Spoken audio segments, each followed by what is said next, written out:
Olá pessoal, estamos juntos com mais um vídeo da série O que eu quis dizer. Esta semana é a semana do segundo vídeo, em que vamos falar sobre o artigo que foi publicado nessa semana na revista Carta Capital, no blog Diálogos da Fé. Como todos podem ter visto ou podem ter acompanhado, essa semana eu escrevi sobre o assunto do jihad.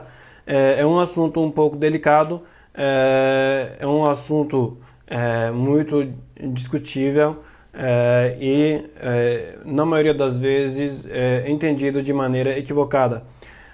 Bom, o título do artigo desta semana foi exatamente o título que eu tinha definido, que é um jeito diferente de fazer o jihad. O artigo começa com o momento atual da pandemia do coronavírus. Eu falo que o número vai aumentando. Infelizmente, no Brasil, nós temos hoje, no dia 25 de junho, mais de 52 mil mortes. Isso é uma tragédia e precisamos prevenir o aumento dessas mortes. E temos mais de 1,1 milhão de contaminados, um número que também deve ser reduzido, embora o número de pessoas que se curaram também tenha aumentado. O número de infectados vai aumentando da mesma maneira, inclusive mais do que isso. Bom, antes de ir mais profundamente para o nosso artigo, para o conteúdo do nosso artigo e para falar o que isso tem a ver com a pandemia do coronavírus, queria fazer, como já fiz no artigo também, a definição do termo jihad, que é um conceito, como todos os outros conceitos islâmicos, né, como a maioria dos conceitos islâmicos, que vem da língua árabe. O jihad em árabe vem da raiz jahada, que significa esforço, na realidade jahada é um verbo que significa esforçar-se, né? O desempenho frequente para tirar os obstáculos, ou um esforço para se chegar, para se alcançar um objetivo.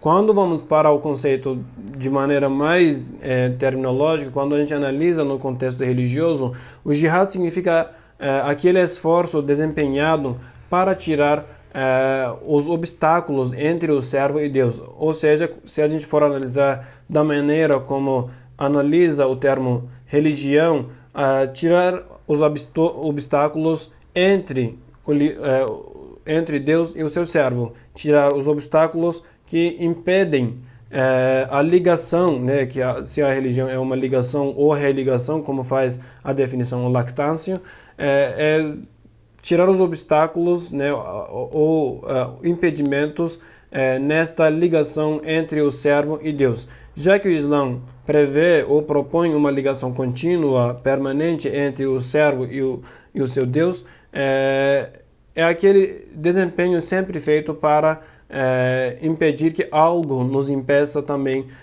de nos relacionar, de estar presente perante Deus.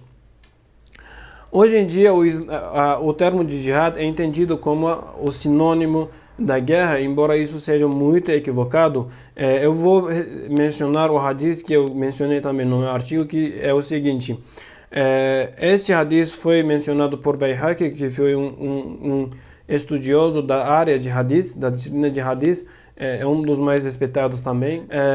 O profeta Muhammad afirma o seguinte: enquanto estão voltando de uma guerra, estamos voltando do jihad menor para o jihad maior. E quando perguntam qual seria o jihad maior e qual seria o jihad menor, ele falou o seguinte: o jihad menor é essa guerra que acabamos de fazer, essa guerra de qual estamos saindo. Ou seja, combater com o outro, estar diferente com o outro,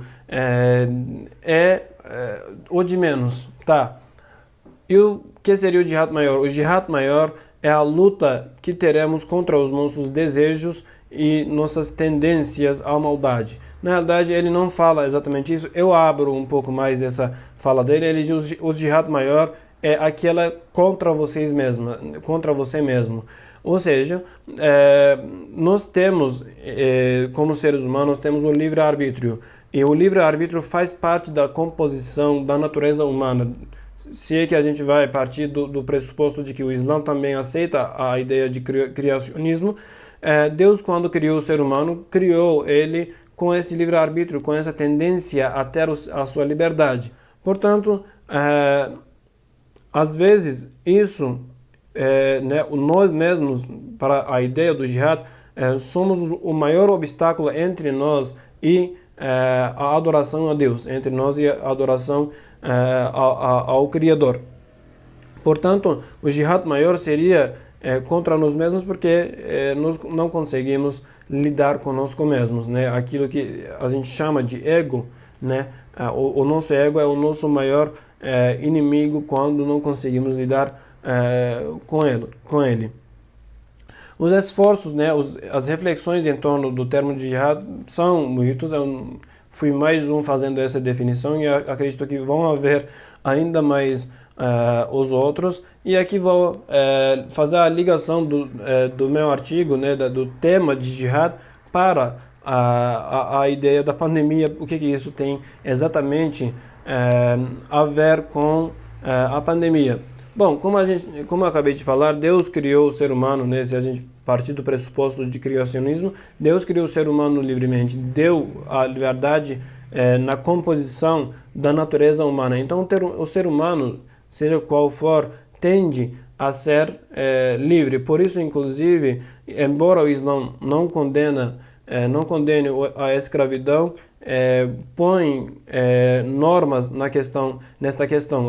Se haverá a escravidão, existem várias condições para isso, tal qual, por exemplo, a primeira condição e a maior de todas é o seu escravo ser igual a você, a pessoa que está te servindo, né? O nome é escravo, mas não seria mais escravo, se vestir, se alimentar e se comportar com você mesmo. Então,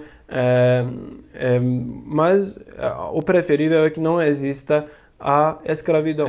Como a gente é criado, né, como o Islã propõe que somos criados de maneira livre, isso faz parte realmente da composição da natureza humana. Isso a gente não precisa nem ir para o campo da ciência, é uma coisa, é um dado empírico.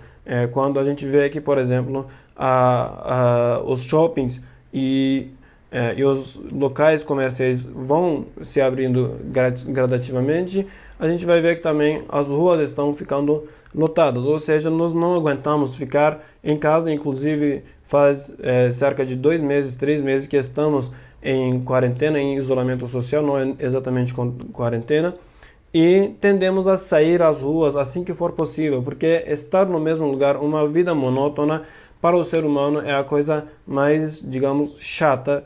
E tendemos a sair às ruas, inclusive agora que, como falamos, os shoppings vão abrindo. Porém, da mesma forma que os locais, não só shoppings, mas os locais de comércio, os locais de interação, os locais onde as pessoas possam passear, vão abrindo gradativamente, as pessoas também vão visitando esses lugares, vão passeando nesses lugares, e isso aumenta o risco da vida, o risco da contaminação do coronavírus, o que é perigoso. Inclusive, agora que a gente vê a segunda onda aparecer lá na perspectiva da China.